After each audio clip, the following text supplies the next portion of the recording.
बिस्मिल्लाहिर्रहमानिर्रहीम।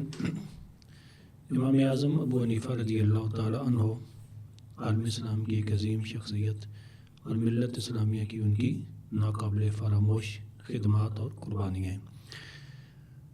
आदमी जितना बुलंद हस्ती का मालिक होता है, उसकी जितनी खिदमात होती हैं, दुश्मनों की तरफ से इतनी उस पर एतराज़ात भी होते हैं।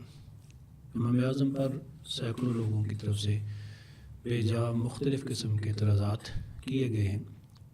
आज सिर्फ एक चीज़ का ज़िक्र करूँगा। बाज़ लोग अपनी गुफ्तगू में ये कहते हैं कि इमाम आज़म अबू हनीफ़ा रज़ी अल्लाह ताला अन्हु के नज़दीक नमाज इस्तिस्क़ा जमात के साथ पढ़ना ये बिदअत है। और फिर वो बुखारी, मुस्लिम, तिरमिज़ी, अबू दाऊद, नसाई, इब्न माजा बहुत सारी कुतुब से हदीस का हवाला देते हैं कि नबी पाक सल्लल्लाहु अलैहि वसल्लम ने जमात के साथ नमाज इस्तिस्क़ा की पढ़ाई है। नमाज इस्तिस्क़ा सहाबा ने आपके पीछे पढ़ी है, तो जब रसूलुल्लाह सल्लल्लाहु अलैहि वसल्लम पढ़ा रहे हैं, सहाबा पढ़ रहे हैं, तो अबू हनीफ़ा कौन होते हैं उसको बिदअत कहने वाले। तो इसके लिए गुजारिश है कि ये बहुत बड़ा मुग़ालता है और इस मुग़ालता के तहत इमाम आज़म पर इतराज़ किया जाता है। फ़िक़्ह हनफ़ी की मशहूर किताब तनवीरुल अब्सार, उसकी शरह दुर्र मुख्तार और उसके ऊपर रद्दुल मुख्तार है इमाम इब्न आबिदीन शामी की। उसमें बाबुल इस्तिस्क़ा के बाब में लिखा है कि इस्तिस्क़ा इस्तिग़फ़ार है, यानी अल्लाह ताला से बख्शिश की दुआ करनी है। आगे लिखा बिला जमाअतिन मसनूनतिन बल हिय जाइज़तुन, इसमें मसनून जमात नहीं है बल्कि जमात के साथ नमाज पढ़ेंगे तो ये जायज़ है। इसके ज़िमन में अल्लामा इब्न आबिदीन शामी रहमतुल्लाहि ताला अलैह लिखते हैं कि चूँकि अहादीस जो नमाज इस्तिस्क़ा के बारे में मरवी हैं, उन अहादीस में से बाज़ अहादीस में 2 रकत नमाज नफल जमात के साथ पढ़ना हुज़ूर से साबित है। और बाज़ औक़ात ऐसे हुआ कि आपने बारिश के लिए दुआ की है, आपने या सहाबा किराम ने, और उसके लिए कोई नमाज नहीं पढ़ी। जैसे बुखारी शरीफ किताबुल इस्तिस्क़ा के अंदर इमाम बुखारी ने तकरीबन 34 अहादीस ज़िक्र की हैं। उन्हीं अहादीस के अंदर ही आता है कि जुम्मे का दिन था, नबी पाक सल्लल्लाहु अलैहि वसल्लम मिंबर पर तशरीफ़ फरमाते, एक शख्स मस्जिद में दाखिल हुए और गुजारिश की, या रसूलल्लाह मवेशी हलाक हो गए, खेतियाँ उजड़ रही हैं, कैद साली है, दुआ फरमाएं। तो आका अलैहिस्सलाम ने हाथ उठाए, दुआ की, अल्लाहुम्मा अस्किना अल्लाहुम्मा अस्किना अल्लाहुम्मा अस्किना। सहाबा कहते हैं साथ ही बादल बने और बारिश शुरू हो गई और हम बारिश में भीगते हुए घरों को पहुँचे और अगले जुम्मे तक बारिश लगी रही।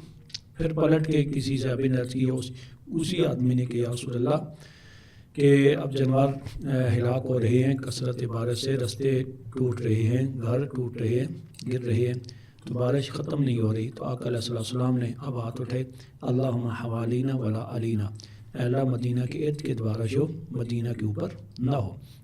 तो सहाबा कहते हैं कि मदीना से बादल कट गया, जैसे कपड़े को दरमियान से काट दें या जैसे एक ताज होता है। तो इस हदीस पाक के अंदर भी ऐसे है। इसी तरह मुख्तलिफ़ कुतुब में ये रवायत भी मिलती है कि हज़रत फ़ारूक आज़म रज़ी अल्लाह ताला अन्हु आप नमाज इस्तिस्क़ा के लिए आए और आपने सिर्फ इस्तिग़फ़ार किया और चले गए। सहाबा ने पूछा कि आपने नमाज नहीं पढ़ी, दुआ नहीं की, तो आपने फरमाया कि मैंने बारिश की चाबी को हाथ लगाया है, यानी इस्तिग़फ़ार करना ये बारिश की चाबी है। फिर आपने सूरह नूह और सूरह हूद की आयत तिलावत की कि अल्लाह ताला फरमाता है कि तुम इस्तिग़फ़ार करो तो वो तुम्हारे ऊपर मूसलाधार बारिश नाज़िल फरमाएगा। इसी तरह बुखारी शरीफ के अंदर ही आता है किताबुल इस्तिस्क़ा में हज़रत फ़ारूक आज़म रज़ी अल्लाह ताला अन्हु दुआ करते हैं, ए अल्लाह इससे पहले हम तेरे नबी के वसीले से दुआ करते थे और हम नबी के चचा अब्बास बिन अब्दुल मुत्तलिब के वसीले से दुआ करते हैं। सहाबा किराम कहते हैं कि बारिश शुरू होगी। तो अल्लामा शामी कहते हैं कि बाज़ हदीस में जमात के साथ नमाज़ पढ़ने का भी जिक्र है और बहुत सी ऐसी रिवायात भी मिलती हैं जिनमें बग़ैर नमाज के सिर्फ दुआ का जिक्र मिलता है कि आका अलैहिस्सलाम ने हाथ उठाए और दुआ की। तो चूँकि मुस्तकिल सुन्नत अगर ये होती, सुन्नत मुअक्कदा होती, तो हुज़ूर मुसलसल इसको अदा करते, सहाबा मुसलसल इसको अदा करते। कभी आपका नमाज पढ़ना और कभी नमाज न पढ़ना ये दलालत करता है कि ये मुस्तहब है, सुन्नत गैर मुअक्कदा है, जायज़ है, सुन्नत मुअक्कदा नहीं है। तो इमाम आज़म अबू हनीफ़ा रहमतुल्लाहि ताला अलैह ने जो ज़िक्र किया है कि सुन्नत नहीं है, ये फ़ुक़हा अहनाफ़ ने ज़िक्र किया है कि सुन्नत नहीं है, तो उसका ये मतलब है कि सुन्नत मुअक्कदा नहीं है। سنت غیر مؤکدہ مستحب ہونے کا انکار نہیں کیا۔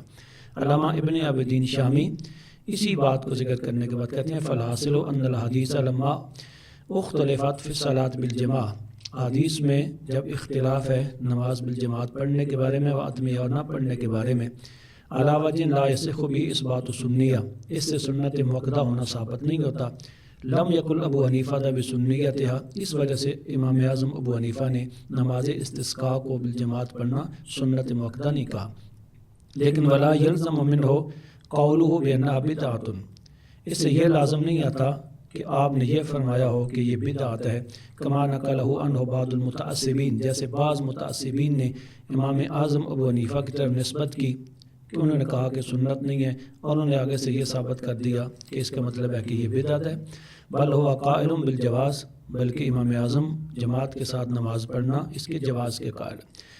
اور خود فرماتے ہیں علامہ شامی والظاہر ان المراد بھی الندب والاستحباب لقول فی الہدایہ قلنا انہ فعلہ علیہ الصلوۃ والسلام مرۃ وترک اخری فلم یکن سنہ، آپ فرماتے ہیں کہ اس سے یہ ثابت ہوتا ہے کہ امام اعظم کا موقف یہ تھا کہ یہ مستحب ہے، جیسے صاحب ہدایہ نے بھی لکھا ہے کہ کبھی حضور نے جماعت سے پڑھی اور کبھی حضور نے جماعت کے ساتھ نہیں پڑھی، تو سنت مؤکدہ ہوتی ہے، لیکن سنت ما واظب علی ہے، جس پہ آپ مواظبت اختیار فرمائیں، ہمیشگی اختیار فرمائیں، جس کو آپ نے ایک دفعہ کیا کبھی نہیں کیا کبھی نہیں کیا تو وہ مستحب عمل ہے، سنت مؤکدہ نہیں ہے۔ تو اس لیے امام اعظم کے بارے میں یہ جو سمجھا جاتا ہے، یہ جو بیان کیا جاتا ہے، الزام لگایا جاتا ہے کہ آپ نعوذ باللہ من ذالک نماز استسقاء کو جماعت کے ساتھ پڑھنا یا نماز کو ادا کرنا اس کو بدعت قرار دی ہے، تو یہ بہت بڑی جہالت ہے اور امام اعظم کی طرف ایک بہتان ہے۔ آپ کا وہی موقف تھا جو میں نے تفصیل کے ساتھ عرض کر دیا ہے، وما علیہ الا البلاغ المبین۔